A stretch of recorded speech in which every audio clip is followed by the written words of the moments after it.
buenas noches a todos. Primero que nada, pues muchas gracias a Fabián por darme la oportunidad de dar pues esta pequeña lección como parte de los cursos del semillero. Bueno, entonces la presentación de esta noche que corre a mi cargo pues va a ser sobre algunos conceptos básicos de neurotransmisores. Entonces, antes de comenzar como tal sobre los neurotransmisores, quería tal vez recordar un poco sobre las proteínas transmembranales, que las proteínas transmembranales pues atraviesan la membrana celular, las dos bicapas lipídicas, y pues ellas van a tener por lo tanto distintas funciones, por ejemplo, transportadores o canales iónicos, transportadores de sustancias, de moléculas de mediano y gran tamaño, van a ser canales iónicos, catiónicos y aniónicos, van a servir como proteínas de integración, de interacción y fijación con, por ejemplo, las integrinas, van a servir como enzimas. Un ejemplo es, por ejemplo, es la adenilato ciclasa, que pues nos va a producir el AMP cíclico y nos van a producir, van a estar dentro de las proteínas transmembranales también los receptores, y pues recordemos que los neurotransmisores pues van a unirse de manera altamente específica con una fuerte afinidad a sus respectivos receptores para llevar a cabo sus funciones en el sistema nervioso. Dentro de los canales iónicos, pues como había mencionado, transportan tanto cationes como aniones. Entre los principales, pues son iones sodio, potasio, calcio y cloro. Ellos van a generar, por lo tanto, un gradiente electroquímico que va a permitir generar el potencial de membrana, pues al establecer una diferencia entre cargas, entre mayor número de cargas positivas y negativas en la parte externa versus la interna de la célula. Estos canales iónicos van a ser generalmente muy selectivos para un ion específico, eso pues debido al tamaño del poro por donde atraviesa el respectivo ion. Van a ser pues de aproximadamente el diámetro del ion específico, por ejemplo, sea el sodio, sea el potasio, sea el cloro, por lo cual pues por ahí no van a pasar otros iones. Eso es una característica importante de los canales iónicos. Y otra es que en su clasificación pueden ser de compuerta, es decir, pueden tener una compuerta que se abre por la unión de un ligando específico o pueden ser abiertos por un cambio en el voltaje, digamos, debido a un potencial de acción o un efecto eléctrico que permite la apertura del poro, permitiendo pues el paso de los iones al interior de la célula sacando los iones del interior al exterior, o pueden ser canales que siempre van a estar abiertos, es decir, canales iónicos que siempre están abiertos y permiten el paso libremente del ion correspondiente. Estos canales iónicos pueden ser regulados por voltaje, como he mencionado anteriormente, o ligandos, ya sean ligandos hormonales, ligandos como los neurotransmisores que veremos a continuación, o pueden ser también regulados de manera mecanosensible, es decir, por presión, por ejemplo, en las terminales digamos, en los mecanismos de apertura debidos a procesos táctiles, por ejemplo. Ahora sí hablemos de los neurotransmisores. ¿Qué son los neurotransmisores? ¿Cómo se clasifican? ¿Cómo es definido una sustancia para que sea conocida como un neurotransmisor? Los neurotransmisores van a ser sustancias endógenas, es decir, creadas, sintetizadas en el interior del cuerpo, en el interior del cerebro, van a estar presentes en el terminal presináptico generalmente. En la mayor parte de los casos van a estar en el terminal presináptico de las neuronas. Se van a liberar por despolarización del terminal, esto dependiente del ion calcio, y una característica muy importante es que tienen receptores específicos que generalmente son postsinápticos, y aquí pues estaríamos hablando de una transmisión anterógrada, ¿correcto? Y estos neurotransmisores no van a permanecer constantemente unidos a su receptor específico, sino que van a ser removidos por distintos procesos, ya sea, por ejemplo, por procesos enzimáticos o por internalización de los receptores, ¿sí? Y van a ser reciclados en esa terminal postsináptica, en ese espacio postsináptico van a ser reciclados, por ejemplo, por los astrocitos. Los astrocitos tienen transportadores específicos para neurotransmisores como el glutamato y el GABA, para evitar que se acumulen esos neurotransmisores y pues causen efectos dañinos y mantengan constantemente activados los receptores de estos neurotransmisores, ¿correcto? ¿Correcto hasta acá? ¿Alguna pregunta hasta este punto? ¿No? Bueno, continúo entonces. Los neurotransmisores, actualmente se conocen más de 100 compuestos. Ellos van a estar almacenados en vesículas, en los terminales axónicos, en vesículas sinápticas, en los terminales axónicos, y deben ser liberados a la membrana presináptica. Pues van a estar en vesículas, y esas vesículas se fusionan con la membrana de la neurona presináptica, se liberan los neurotransmisores para unirse a sus respectivos receptores, donde en la neurona postsináptica, ¿sí? Y ahí, al unirse a sus receptores, pues van a llevar a cabo sus respectivas funciones. Este mecanismo, pues ya veremos, está altamente regulado. Estas vesículas de liberación de los neurotransmisores son vesículas eh, eh, eh, de exocitosis, ¿sí? Es decir, se liberan al espacio intracelular, y pues ahí vamos a tener en este espacio que se llama la hendidura sináptica, pues la liberación de los neurotransmisores. Y esos neurotransmisores, adicionalmente a la unión a su receptor, ¿qué van a hacer? Van a permitir la apertura o el cierre de canales iónicos, ya sea que los receptores tengan en su estructura el canal iónico, o que el receptor, que es una proteína G generalmente, active un canal iónico que se encuentra dependiente de ese receptor. Entonces, en este caso vamos a hablar de receptores que sean tanto de tipo ionotrópico como de receptores de tipo metabotrópico.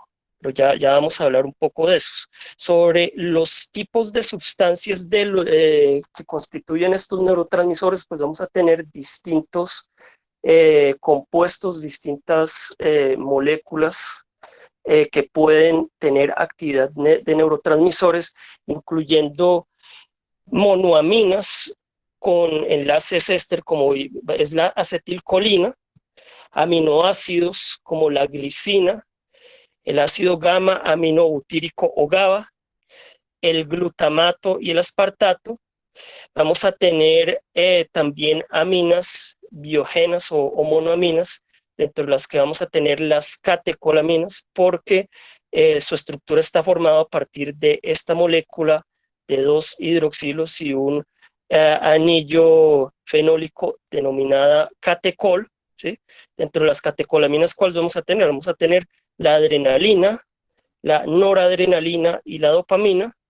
Vamos a tener indolaminas, que en su estructura tienen un anillo denominado indol, un anillo doble que se llama el indol, y dentro de estas indolaminas, ¿cuáles están? La serotonina y la histamina.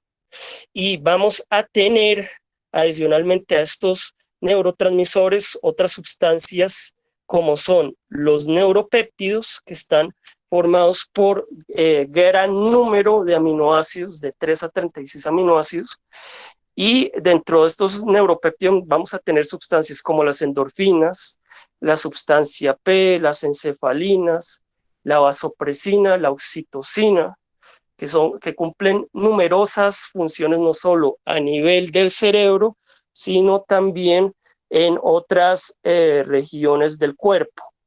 Y adicionalmente vamos a tener moléculas pequeñas, moléculas gaseosas como el dióxido como el monóxido de carbono y el óxido nítrico, y también el ATP, que cumple también, adicionalmente a sus funciones metabólicas, una función de posible neurotransmisor excitatorio por unión a receptores purinérgicos. Bueno, ¿alguna pregunta hasta este punto? Por favor, ¿alguna comentario? Profe, Señor. diga, digamos, ¿los opioides entrarían en los neuropéptidos?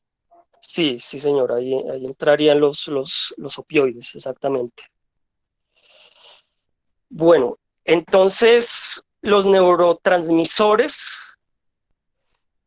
como les estaba comentando, van a ser liberados por la neurona presináptica a través de estas vesículas de exocitosis, estas vesículas de exocitosis, que como pueden ver, son vesículas bastante complejas con numerosas proteínas de importancia que permiten la liberación de ese neurotransmisor específico. Por ejemplo, aquí tenemos proteínas que van a permitir la fusión de esa vesícula con la membrana de la neurona presináptica, para permitir la liberación del neurotransmisor, pero vamos a tener también, por ejemplo, transportadores que permiten la entrada del neurotransmisor, como en este caso sería un transportador del glutamato.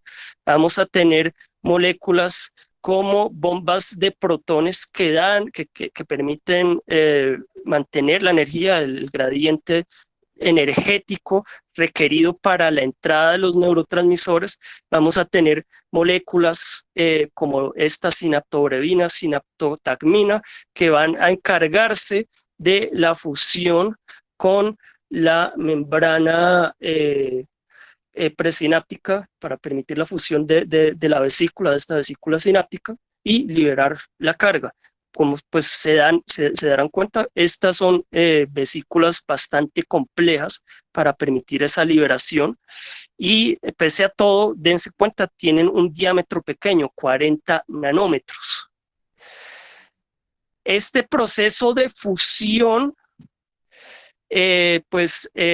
requiere de la unión de proteínas como esta sinaptotagmina y sinaptobrevina entre la vesícula y la membrana presináptica, perdón, aquí no es posináptica sino presináptica, formando lo que se llama un complejo SNER, de proteínas SNER. Esta unión de las proteínas vesiculares con las proteínas membranales se llama un complejo SNER, que permite la fusión de las membranas de la vesícula con la membrana de la neurona presináptica. Y entonces aquí, ¿qué ocurre? Aquí podemos ver, liberamos nuestro neurotransmisor, ¿sí? Abrimos esa vesiculita para que se libere nuestro neurotransmisor al espacio de la hendidura sináptica y por difusión estas moléculas del neurotransmisor van a llegar hasta la membrana de la neurona postsináptica, donde se van a unir con sus respectivos receptores. ¿Ok? Y adicionalmente, pues quería mostrar un poco en este punto sobre procesos de señalización desencadenados por los neurotransmisores. Digamos, tenemos un neurotransmisor, por ejemplo, un glutamato, una acetilcolina, digamos, una acetilcolina que se une a su receptor metabotrópico, que es un receptor acoplado a proteína C. Dense cuenta, tiene esta estructura de varias hélices transmembranales que atraviesan la membrana y activa pues proteínas G que van a desencadenar de mecanismos de señalización corriente abajo, por ejemplo, activación de adenilato ciclasa, activación de moléculas como la pKa y posteriormente activación de factores de transcripción. Estos factores de transcripción, recuerden qué es lo que hacen. Van a activar la transcripción específica de genes por entrada al núcleo. Por entrada al núcleo, esos factores de transcripción, recuerden de su genética, de su bioquímica, pues vienen, generalmente son moléculas diméricas que se unen a regiones específicas en el ADN, promotores específicos de genes, y activan procesos de transcripción. Por ejemplo, en este caso, se ha visto que, por ejemplo, pueden activar procesos relacionados con el desarrollo neuronal, la plasticidad neuronal y otros procesos. Esto para mostrar, para que lo tengan en cuenta, que el neurotransmisor no solo va a estar haciendo un efecto de activación de un canal iónico, por ejemplo, un canal de calcio que permita la entrada del calcio a la célula, sino que también van a activar procesos de señalización que pueden incluir la transcripción genética en la neurona postsináptica en este caso. Ahora bien, hablemos un poco más en detalle sobre los receptores de estos neurotransmisores. Vamos a tener, como había mencionado inicialmente, dos tipos principales, que son los receptores ionotrópicos, los cuales estos receptores, dentro de su misma estructura de proteína transmembranal, tienen un poro, un canal iónico que permite la entrada de iones, generalmente van a ser iones calcio, y dense cuenta, aquí tenemos la unión del neurotransmisor al canal iónico, va a permitir la apertura de ese poro del canal, permitiendo la entrada de los iones. Estos canales ionotrópicos generalmente son pentaméricos. ¿Qué quiere decir que son pentaméricos? ¿Qué es una proteína pentamérica? A ver, Sergio, William, Fabián, ¿qué es algo pentamérico? 5 subunidades. Exactamente. Profe Barón, ¿cómo está? Y por el otro lado vamos a tener los receptores metabotrópicos, que ellos son monoméricos. La unión del neurotransmisor al receptor permite la activación de proteínas G, que estas proteínas G, que son de tipo trimérico, van a generar distintos procesos. Su unidad alfa va a interactuar con una proteína efectora que puede ser una adenilato ciclasa, es decir, una molécula enzimática, y las unidades beta gamma van a activar el canal iónico, permitiendo la entrada pues, de iones. Entonces, en este caso, los receptores metabotrópicos no tienen ese canal en su estructura de receptor, sino que el canal iónico está a un ladito, es dependiente de ese receptor. Entonces, estos son los dos tipos. de receptores y nuevamente claridad. Importante tener en cuenta esto, que estos receptores metabotrópicos están acoplados a proteínas G triméricas. Aquí tenemos un pequeño ejemplo. Esto sería un canal de acetilcolina nicotínico, que en este caso, ¿qué va a ser? ¿Qué dirían ustedes? ¿Es metabotrópico? ¿Es ionotrópico? A ver, alumnos. Ionotrópico. Esto es un ionotrópico, exactamente. El canal iónico está dentro de la estructura del receptor. Cuando se une la acetilcolina, permite la entrada de los iones calcio, ¿sí?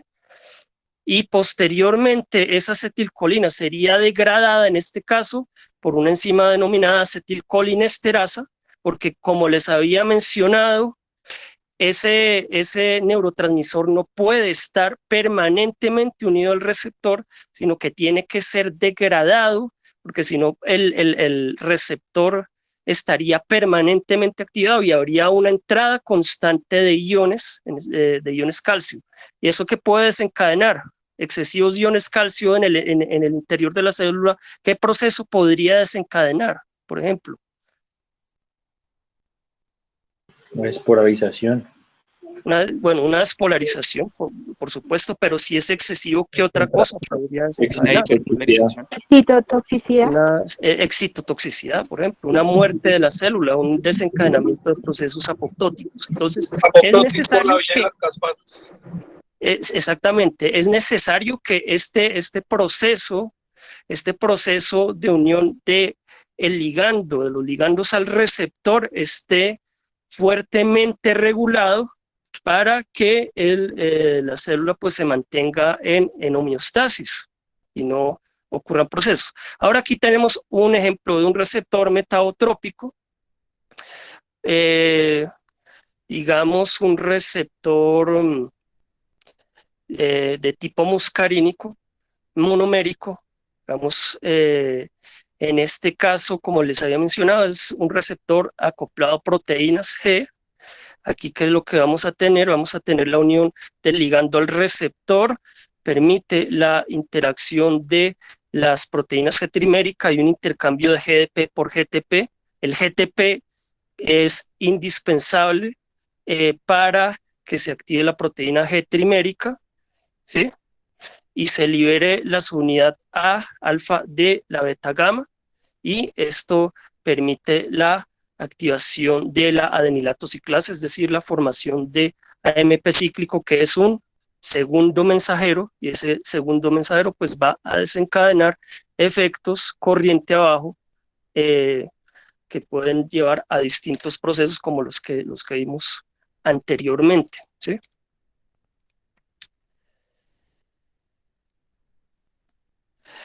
Bueno, hablemos de algunos, no vamos a mencionar aquí todos, vamos a mencionar algunos receptores de algunos neurotransmisores importantes.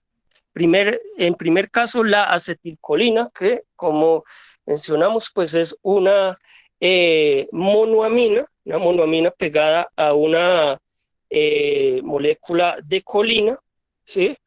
Una molécula bastante sencilla y es uno de los neurotransmisores más importantes a nivel de los nervios autónomos, de los nervios simpáticos y parasimpáticos. Esta acetilcolina va a tener dos familias de receptores, los receptores nicotínicos y los receptores muscarínicos. Los receptores nicotínicos son de tipo ionotrópico, es decir, el canal iónico está en su estructura. Se llaman nicotínicos porque la molécula agonista de este receptor es la nicotina. Estos se clasifican en subtipos N1 y N2. El N1 va a estar en la unión neuromuscular. Esta parte de la unión neuromuscular la veremos en la próxima clase. La N2 va a estar en los ganglios simpáticos y parasimpáticos, es decir, en el sistema autónomo. Estos receptores nicotínicos van a ser bloqueados por curare. ¿Qué es el curare? A ver si alguien recuerda por allá de su fisiología o de la historia de la medicina o de la etnobiología. ¿Qué es el curare? ¿Quiénes utilizaban el curare? ¿Qué población? ¿Qué hace el curare? Los nativos, los indígenas, que se llaman, ellos lo utilizaban, bueno, si entiendo, lo sacaban era de la piel de algunas ranas y demás, y lo que hacían era utilizarlo para cazar también, y de esa manera neutralizar a sus presas, digámoslo así. Decir, bueno, nativos indígenas del Amazonas, hasta donde yo recuerdo, no es de ranas que lo sacan, sino de plantas. Preparan como un zumo, se los ponen a las flechas y entonces cazan con flechas untadas de curare, y las flechas untadas de curare pues entonces causan parálisis muscular en las presas, porque pues son inhibidores, esta molécula pues es inhibidora, antagonista de los receptores nicotínicos de la acetilcolina.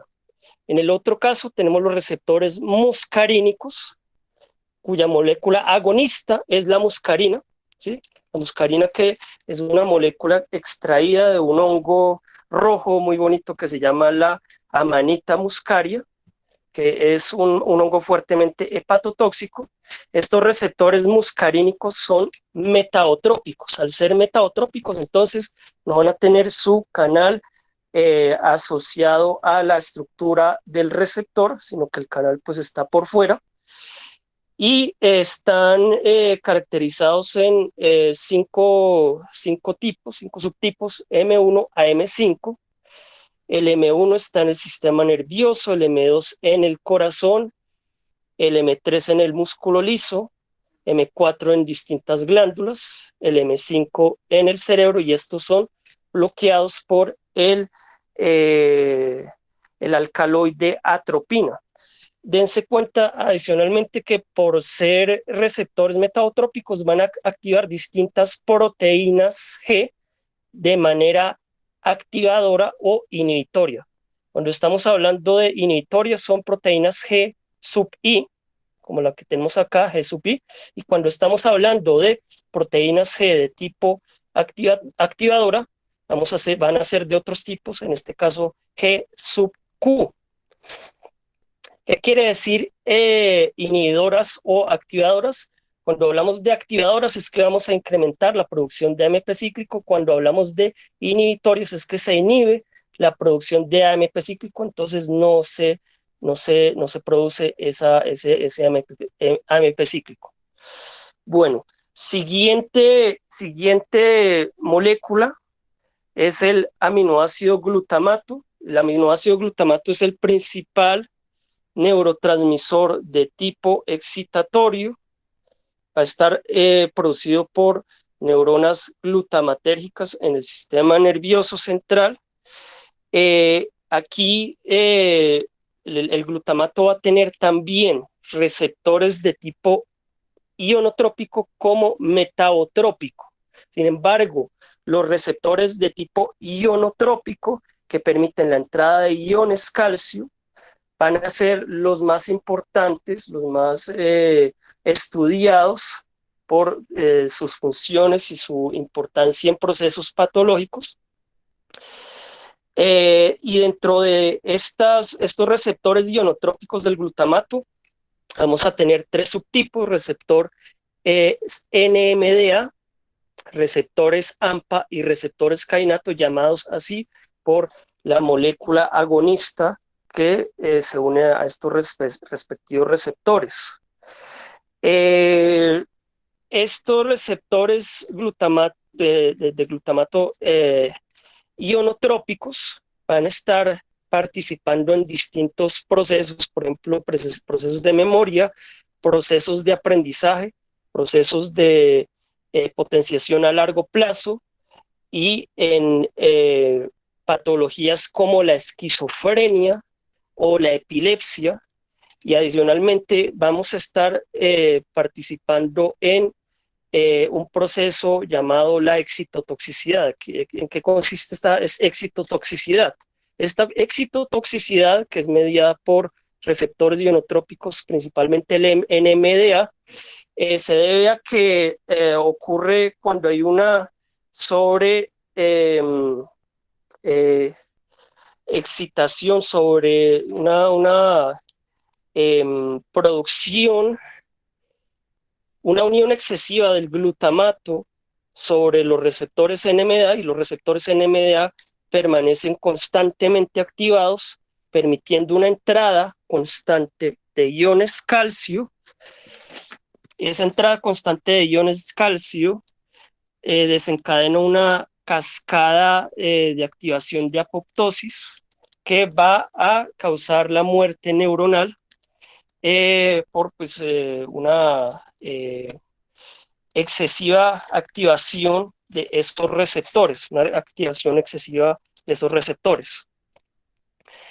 Esos procesos de excitotoxicidad van a estar presentes en numerosas patologías, por ejemplo, ¿en cuáles? En la epilepsia, en el Alzheimer, en accidentes cerebrovasculares. Ahí los clínicos me pueden ayudar un poco también sobre en qué otros procesos patológicos está presente esa excitotoxicidad.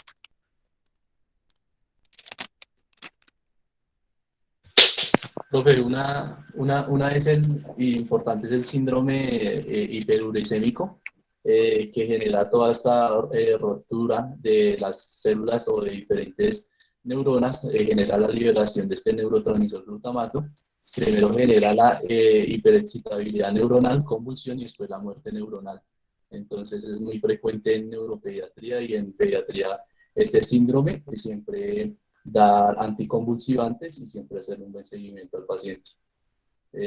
Sería eso, profe, como el más que entiendo. Bueno, sí, correcto. Muchas gracias, Fabián. ¿Y quién elimina ese exceso de glutamato que está presente en la hendidura sináptica para reciclar ese glutamato? Los astrocitos. Ese glutamato, exactamente, ese glutamato va a ser transportado al interior de los astrocitos por transportadores de aminoácidos denominados EAAT. El glutamato, por medio de la enzima glutamina sintetasa, se convierte en glutamina, y esa glutamina es liberada posteriormente por transportadores de glutamina y es recapturado por las neuronas presinápticas, donde la neurona presináptica posee sus enzimas específicas, la glutaminasa en este caso, para volver a sintetizar el glutamato y volver a repetir el proceso. Este es el ciclo de glutamato-glutamina, que es un ciclo muy importante en el metabolismo cerebral, y pues aquí es importante hacer hincapié que son los astrocitos los encargados de recoger ese glutamato en exceso y reconvertirlo en glutamina. Y si fallan esas funciones astrocitarias, pues entonces las neuronas van a estar incapacitadas. Aquí, nuevamente, perdón, a mí me encantan los astrocitos, fue mi tema de estudio. Los astrocitos son como guardianes homeostásicos de las neuronas y del cerebro, y cada vez que ustedes miren sobre artículos de astrocitos, se encuentran nuevas y más nuevas funciones mediadas por los astrocitos. Bueno, aquí, perdón, otra cosa sobre el proceso de excitotoxicidad, ¿sí? Me había olvidado que tenía esta diapositiva. Cuando tenemos glutamato excesivo que se une al receptor NMDA ionotrópico, entonces hay entrada excesiva de ion calcio al citosol, y ese ion calcio entonces, ¿qué produce? Produce procesos como estrés oxidativo, daño mitocondrial, activación de citocromo C y de caspasas, por lo tanto hay una activación de muerte apoptótica de las neuronas, y también se producen otros daños por ese exceso de radicales libres producidos por el exceso de calcio, por ejemplo, peroxidación lipídica, daño de proteínas, daño al ADN, todo eso es destruido por los radicales libres, daño de la membrana, procesos de necrosis y procesos de edema, porque pues este exceso de calcio, pues está acompañado por un proceso osmótico de entrada excesiva de agua a las neuronas, que conduce también a procesos de muerte neuronal. Bueno, entonces ese era el glutamato. Ahora vamos con el GABA, ácido gamma amino butírico, que es el principal neurotransmisor inhibitorio. Al ser un transmisor inhibitorio, ¿qué es lo que va a estar causando? Va a estar causando procesos de hiperpolarización en el potencial de membrana.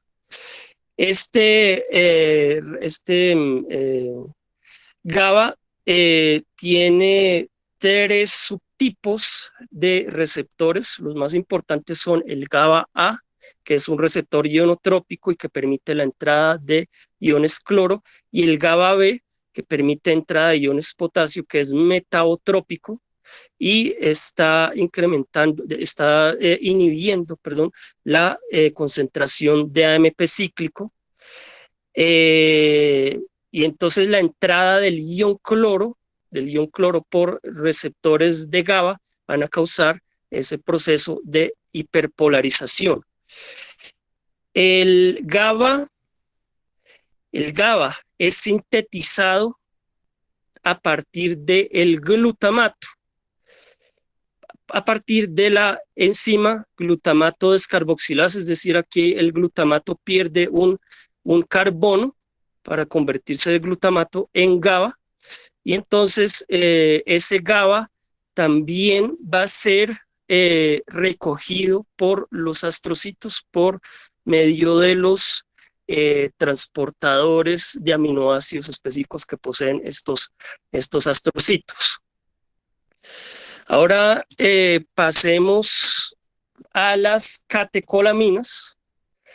Las catecolaminas se caracterizan porque su estructura, tenemos este anillo de 2 hidroxilos llamado el catecol, más un grupo amina. Entonces, catecol más amina se forman las catecolaminas. ¿Qué moléculas se incluyen en las catecolaminas? Primero la dopamina, la noradrenalina y la adrenalina. Todas ellas, la dopamina pues es la inicial a partir de la cual se pueden sintetizar las otras. Primero la noradrenalina y luego a partir de la noradrenalina sintetizamos la adrenalina, ¿sí? Noradrenalina también se conoce como norepinefrina y adrenalina se conoce como epinefrina. Estas catecolaminas están relacionadas fuertemente con procesos cognitivos, de atención, de homeostasis, en el caso de la dopamina también en procesos motoros. En el caso de tanto norepinefrina como de epinefrina, son moléculas importantes en procesos de estrés, de incremento del ritmo cardíaco.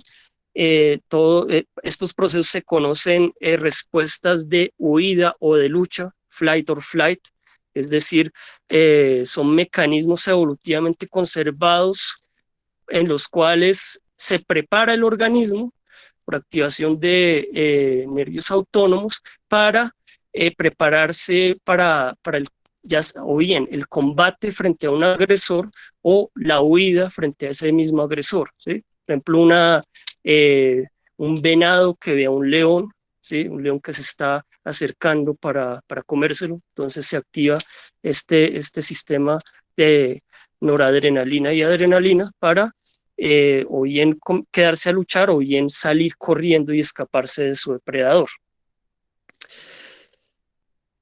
Estas catecolaminas son sintetizadas a partir de qué aminoácido, a partir del aminoácido tirosina, ¿sí? Son sintetizados a partir de la tirosina por medio de la enzima tirosina hidroxilasa, que convierte la tirosina en un precursor llamado L-dopa. Este ya, aquí podemos ver, tiene la estructura de catecol. Ese L-dopa sufre una decarboxilación, es decir, pierde un carbón, y formamos ahí la dopamina. La dopamina es hidroxilada, es decir, aquí le ponemos un grupo OH a esta dopamina y formamos la noradrenalina, y a partir de la noradrenalina, exclusivamente en la médula suprarrenal, podemos formar la adrenalina, ¿sí?, a partir de una enzima que se llama la feniletonolamina N-metiltransferasa. Aquí, ¿qué tenemos? Tenemos en el cerebro las principales, las vías dopaminérgicas, ¿sí?, que están implicadas en distintos procesos y que llegan a distintas partes del cerebro. Por ejemplo, la vía mesocortical, que está implicada en procesos de cognición, de memoria, de atención, emoción. La vía nigrostratial, que está implicada en el movimiento y en estímulos sensoriales, y la vía mesolímbica, que está implicada con los procesos de placer y de recompensa, pues ya que la dopamina es un neurotransmisor implicado fuertemente en estos procesos de placer y de recompensa. Entonces, por ejemplo, la vía nigrostratial, ¿sí?, se ve afectada, las neuronas de la vía nigrostratial, las neuronas dopaminérgicas de esa vía se ven afectadas y mueren en gran medida. ¿En qué enfermedad? Por ejemplo, en el Parkinson, ¿sí? En el Parkinson hay una muerte fuerte de neuronas dopaminérgicas de la vía nigrostratial. Bueno, las otras catecolaminas, ¿sí?, que vamos a hablar son la noradrenalina y la adrenalina, ¿sí? La noradrenalina tiene una mayor afinidad por los receptores alfa, y la adrenalina tiene una mayor afinidad por los receptores beta. Sin embargo, tanto noradrenalina como adrenalina se pueden unir a receptores tanto alfa como beta. Pero pues aquí tenemos esta con mayor afinidad a alfa, adrenalina con mayor afinidad a beta, ¿sí?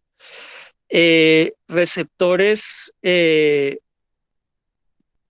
estas dos moléculas se llaman los receptores adrenérgicos y son de tipo metabotrópico. Y aquí en este cuadro tenemos las funciones en las cuales están implicadas.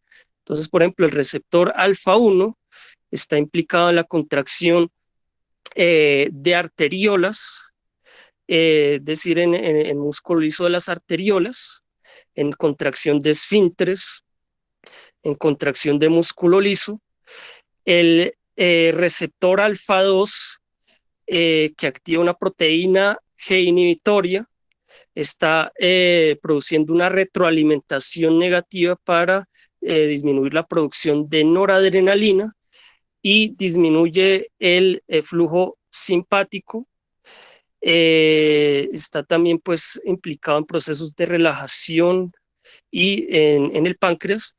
El receptor beta 1 está implicado en el aumento de la frecuencia cardíaca, el receptor beta 2 en vasodilatación y broncodilatación, y el receptor beta 3 en procesos de lipólisis. Todos estos procesos, si ustedes se dan cuenta, están implicados pues en situaciones estresantes del organismo, ¿sí? Lipólisis, romper el ácido graso para tener mayor energía para poder escaparse del depredador, o para poder enfrentar una situación estresante, o aumentar la frecuencia cardíaca para que tengamos más oxígeno en los distintos órganos, ¿sí? Entonces, estas son las principales funciones y receptores de las noradrenalina y de la adrenalina por parte de sus receptores adrenérgicos.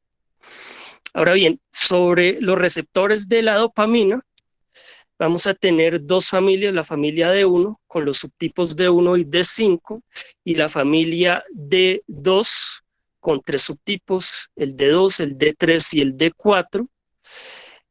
La familia D1 está estimulando la adenilato ciclasa. En el caso de receptores D1 se ha visto que pueden estar implicados con desórdenes bipolares. En el caso del receptor D5 está presente en la sustancia nigra, en el hipotálamo, en riñones, en corazón, en ganglios simpáticos. Y en el caso de la familia D2, que vamos a tener D2, D3 y D4, vamos a tener aquí pues sus distintas distribuciones, ejemplo en sustancia nigra, en bulbo olfatorio, en corazón, y también algunas patologías en las cuales se han visto implicadas, por ejemplo, alelos de la isoforma D2 están implicados en personalidades adictivas, en esquizofrenia, en depresión, en síndromes parkinsonianos, no en Parkinson, sino en síndromes parkinsonianos similares al Parkinson. El D3 está relacionado con esquizofrenia, con personalidad obsesiva, y el D4 en procesos de cognición y en ADHD, ¿cómo es que se llama en español? En síndrome de atención, ¿sí? De déficit de atención, ¿sí? Attention deficit, joder, siempre se me olvida, qué pena con ustedes. No sé si los profes que sin duda deben conocer mucho más de estos receptores, tengan algo adicional que decir sobre estas familias D1 y D2, sobre, digamos, alelos específicos, sobre procesos patológicos. Sería bueno que pudieran complementar. Yo creo que Fabián o Iván pueden aportar más, o el doctor Barón. Qué pena, yo no domino mucho estos temas, qué pena. Bueno, muchas gracias. Entonces, sería bueno que en algún momento miráramos también, quisiéramos como un club de revistas sobre receptores dopaminérgicos que pueden ser muy interesantes sobre fundamentos patológicos. Bueno, siguiente neurotransmisor del que vamos a hablar, tenemos la serotonina. La serotonina tiene esta estructura, es un aminoácido, se llama también 5-hidroxitriptamina, y en su estructura está constituida por este anillo denominado indolo. Entonces, esta estructura de un anillo de 6 pegado a un anillo de 5 se llama el indol, ¿sí? Y por tener pues un grupo amino, entonces esta serotonina hace parte de moléculas denominadas indolaminas, ¿sí?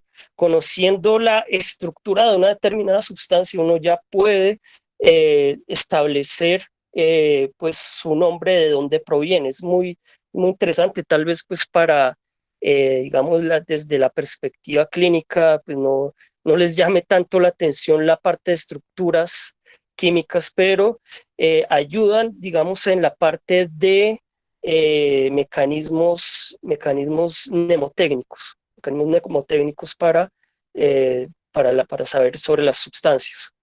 Esta serotonina, ¿dónde es producida? Es producida en los núcleos del RAFE, en el cerebro, ¿sí?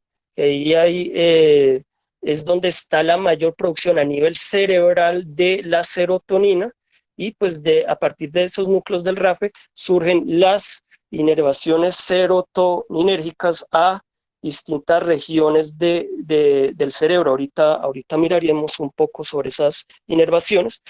¿Cuál es la importancia de esta serotonina? Pues es sobre todo su importancia en funciones de bienestar, de felicidad, de estados de ánimo, en cambios de estados de ánimo, de depresión.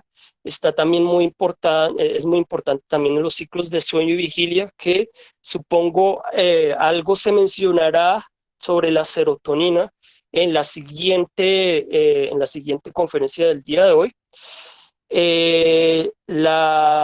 Bueno, la serotonina, qué pena, se me había olvidado mencionar de dónde proviene esa serotonina. Proviene del triptófano a partir de distintos de procesamientos por distintas enzimas, ¿sí? Primero triptófano 5-hidroxilasa, luego L-aminoácido descarboxilasa aromática, ¿sí? Donde aquí pues pierde un dióxido de carbono, y ahí producimos la serotonina a partir de el triptófano. ¿Dónde más vamos a tener producción de serotonina? El 90%, es decir, la mayor cantidad de esa serotonina se produce en el lumen intestinal, y en ese nivel es importante en la regulación de movimientos intestinales. Y aquí, en esta siguiente diapositiva, tenemos pues los principales circuitos serotoninérgicos a partir del núcleo de RAFE, llegando a distintas partes de la corteza pues de la corteza frontal, por ejemplo.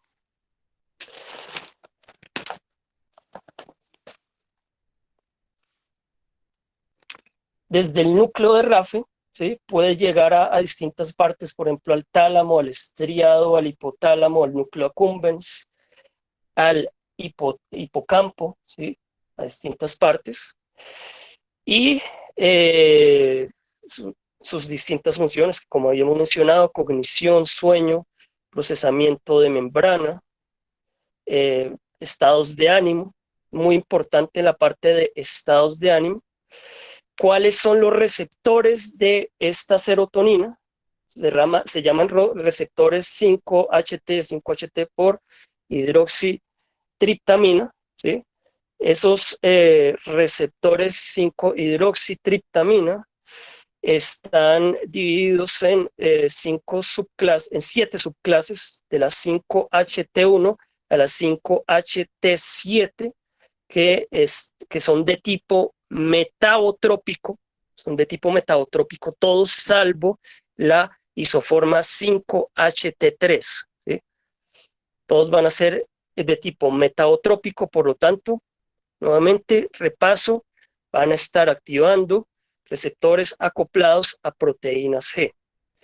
Y aquí las distintas funciones de cada uno de estos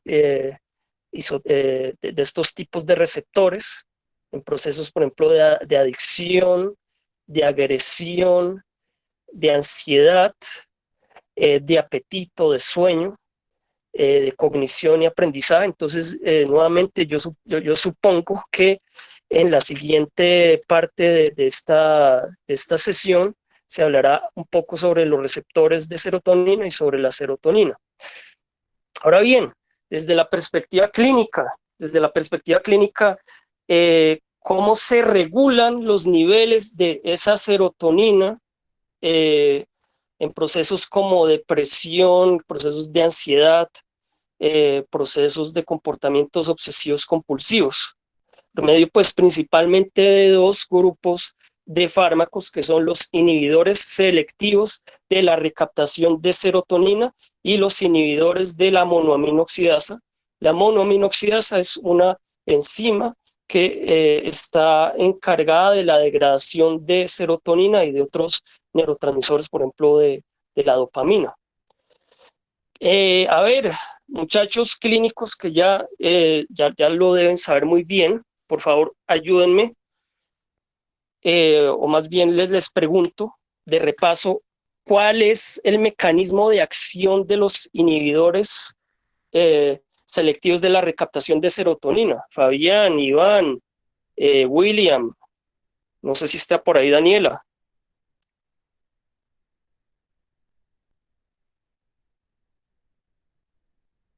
Doc, precisamente inhibe la recaptación. Y entonces al inhibir esa recaptación, ¿qué ocurre? ¿Qué va a pasar con la serotonina? Con los niveles de serotonina. Vamos a tener mayores niveles de serotonina, vamos a mantener los niveles de serotonina en el cerebro, permitiendo pues que se unen a sus receptores y llevan a cabo sus funciones de estimulación en los procesos de ánimo, ¿sí? ¿Qué pasa? ¿Cuál es, digamos, el proceso de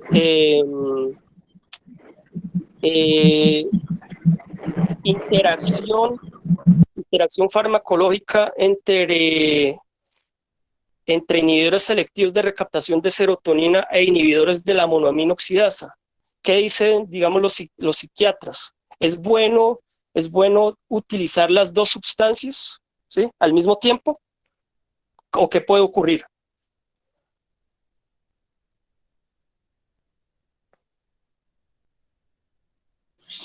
Bueno, yo creería, digamos, al usar los dos, pues, bueno, ahí ya nos metemos en lo de antidepresivos tricíclicos y demás, y pues no sería bueno utilizarlos.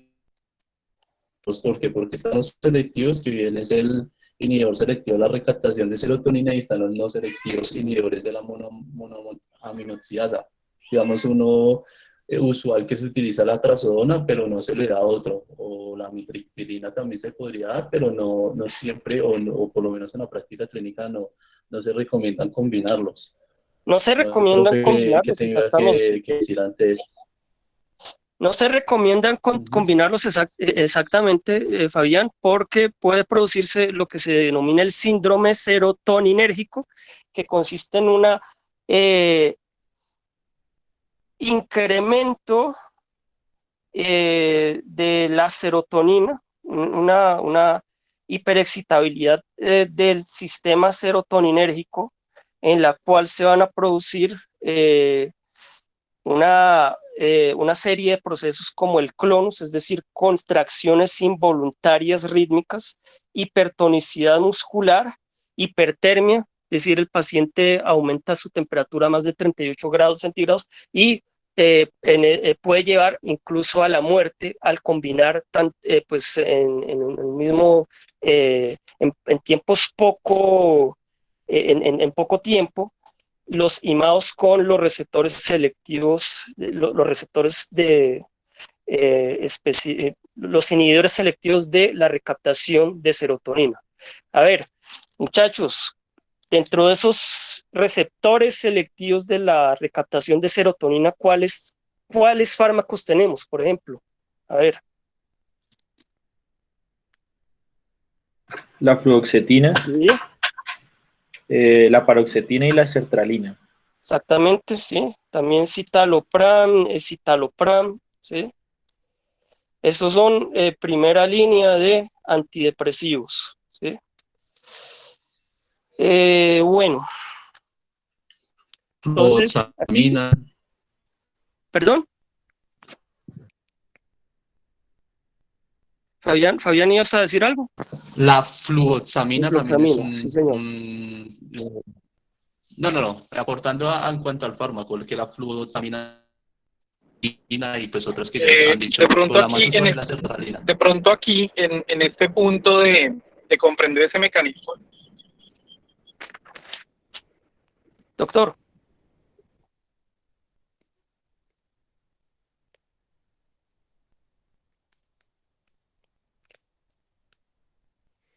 Doctor Barón, ¿no lo escuchamos? Sí, doctor Barón.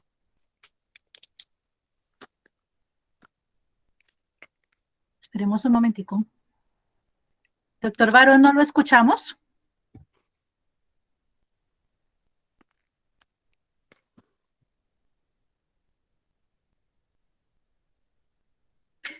Yo quiero, mientras se reconecta él, un apunte interesante que ya lo dijo usted y es importante tenerlo en cuenta. De pronto cuando empieza uno a formular, cuando está recién graduado, empieza a formular a la loca por el tema de los visitadores médicos que inducen a que se formulen medicamentos y se usan muchos antidepresivos inhibidores de la recaptación de serotonina.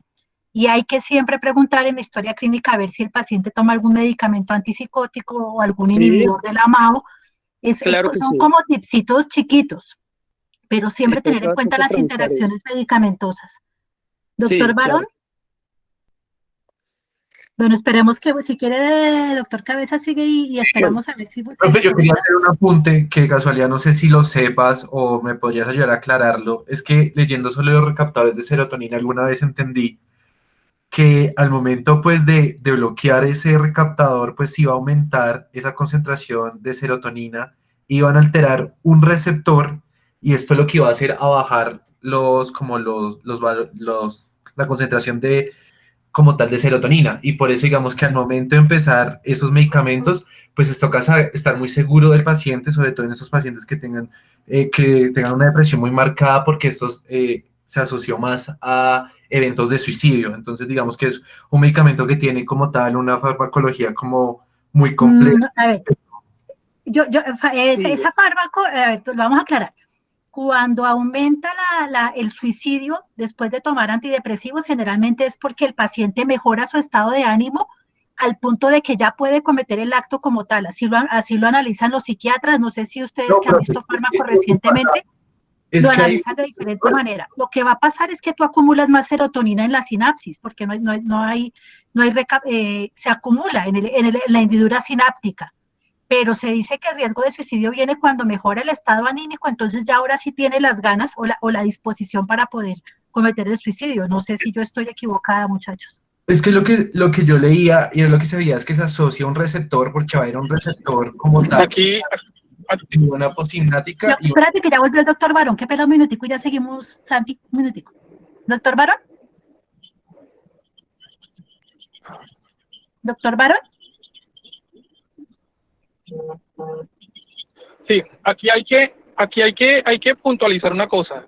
Entonces los inhibidores de la recaptación de serotonina efectivamente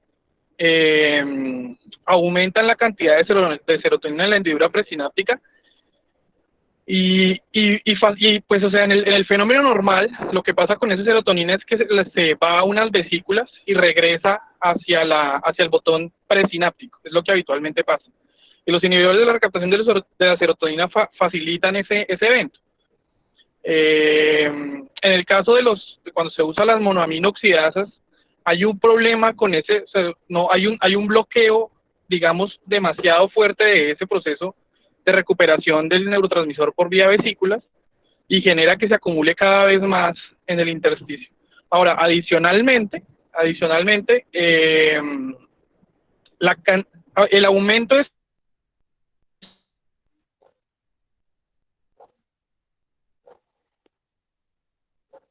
serotonina en el espacio presináptico hace que se desensibilice abrupto el medicamento o algunos cambios de dosis o algunas veces otro tipo de fenómenos desencadenen eventos como por ejemplo el suicidio o este tipo de cosas. muy bien. Muchas gracias, doctor. Sí, es un tema muy interesante este de los antidepresivos y creo que valdría la pena también hacer alguna lectura adicional posteriormente. Bueno, ya casi terminando, voy a hablar brevemente sobre los neuropéptidos, ¿sí? Los neuropéptidos van a ser moléculas de mayor tamaño. Todas las anteriores que hemos visto pues son moléculas pequeñas, aminoácidos, derivados de aminoácidos, ustedes se han dado cuenta, pero estos neuropéptidos son moléculas de mayor tamaño que pueden tener de 3 a 36 aminoácidos. También dentro dentro de estas estructuras de neuropéptidos ya se conocen alrededor de 100 sustancias o más. Van a tener numerosas funciones, por ejemplo, funciones excitatorias, inhibitorias, analgésicas, por ejemplo, las endorfinas, de atracción sexual, un poco ahí la parte de la oxitocina, por ejemplo, la contracción uterina, también la oxitocina. Estos neuropéptidos se sintetizan a partir de proteínas precursoras mucho más grandes, de varios, incluso cientos de aminoácidos, que son clivadas, se rompen en sitios específicos. Estas proteínas precursoras se llaman prepropéptidos, se rompen en sitios específicos y liberan ya los neuropéptidos, pues digamos, funcionales, ¿sí? ¿Dónde se producen esos neuropéptidos? Que eso también los diferencia de los neurotransmisores. Se producen en el soma de la neurona. Se producen en el soma de la neurona y pues de ahí migran a través de microtúbulos en vesículas y son liberados por exocitosis de manera similar a los neurotransmisores. Habíamos dicho que los neurotransmisores, ¿dónde son producidos? Son producidos en en el borde, en la parte terminal de la neurona. ¿Sí? Bueno, y otra cosa de estos prepropéptidos de los neuropéptidos es que un mismo prepropéptido puede producir distintos tipos de neuropéptidos. Por decir algo, que un mismo prepropéptido nos va a producir tanto oxitocina como péptido Y, ¿sí? Como endorfinas, ¿sí?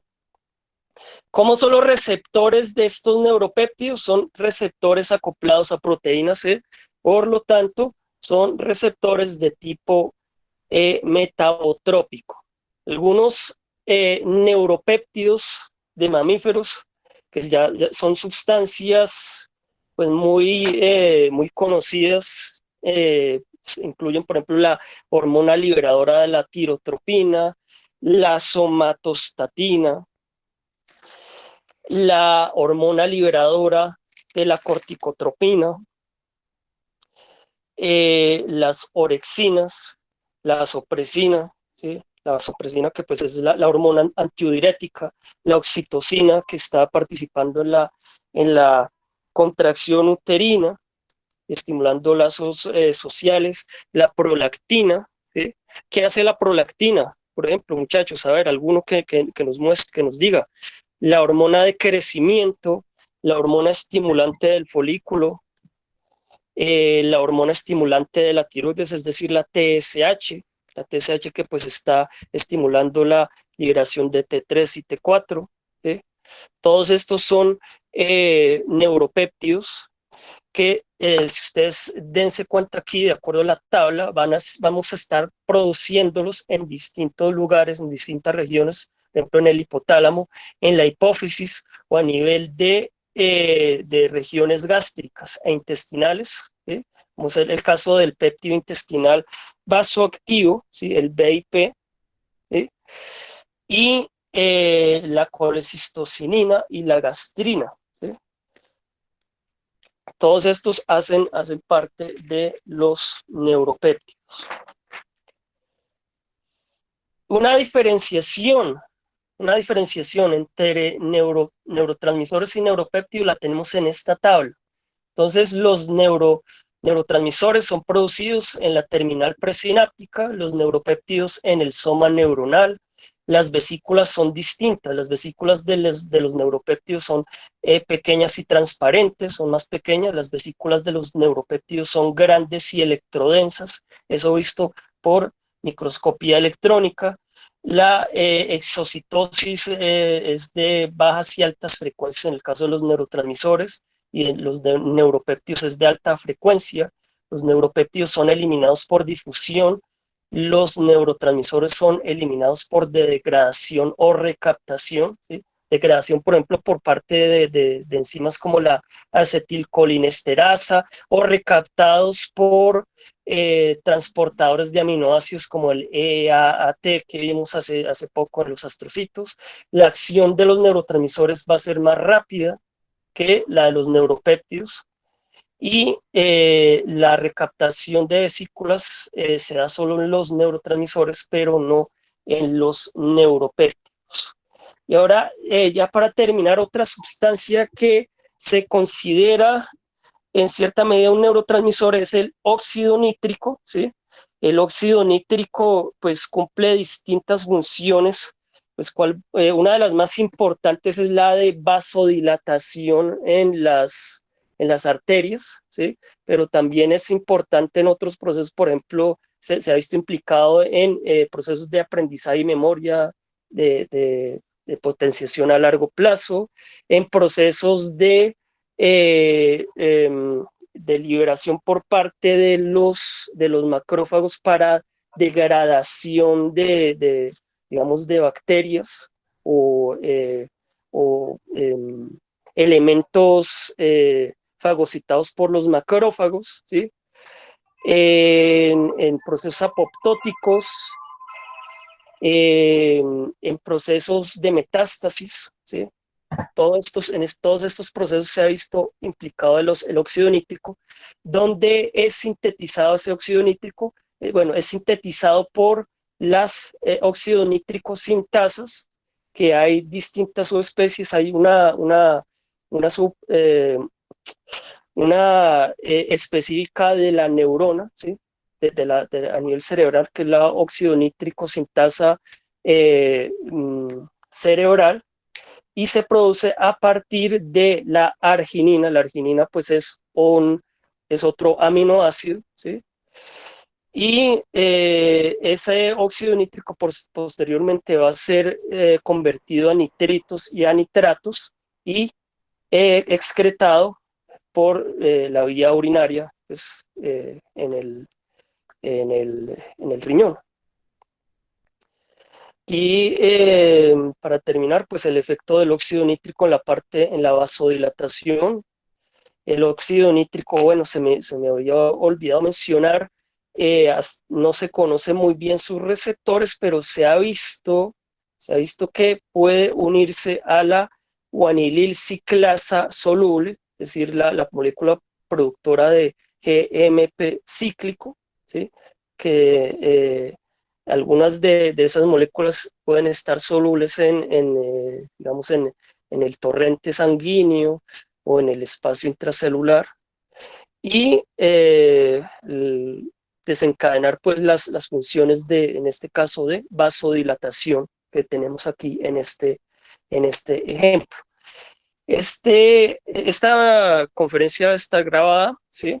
Entonces esta tabla les queda de resumen con los distintos neurotransmisores, más algunos otros que no se mencionaron acá, sus efectos excitatorios o inhibitorios, los precursores metabólicos, es decir, a partir de qué moléculas surgen, de aminoácidos o de otras moléculas, procesos enzimáticos, enzimas importantes en su procesamiento, mecanismos de remoción, de eliminación, ya sea por medio de transportadores o de enzimas, o de hidrólisis o de oxidación, como en el caso del óxido nítrico, y los tipos de vesículas que están presentes que contienen estas sustancias.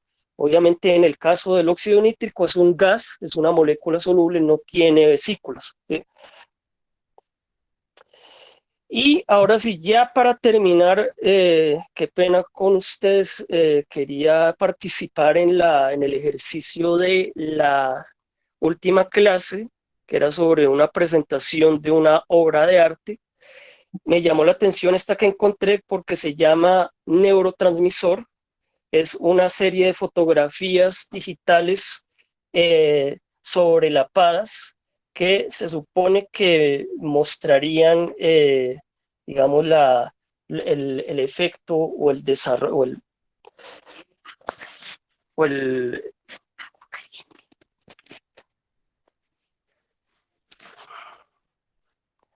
bueno, perdón, disculpen.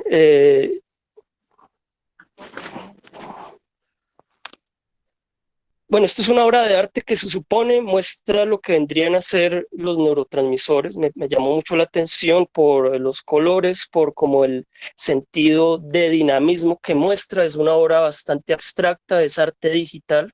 Me llamó la atención y pues el título es Neurotransmisor.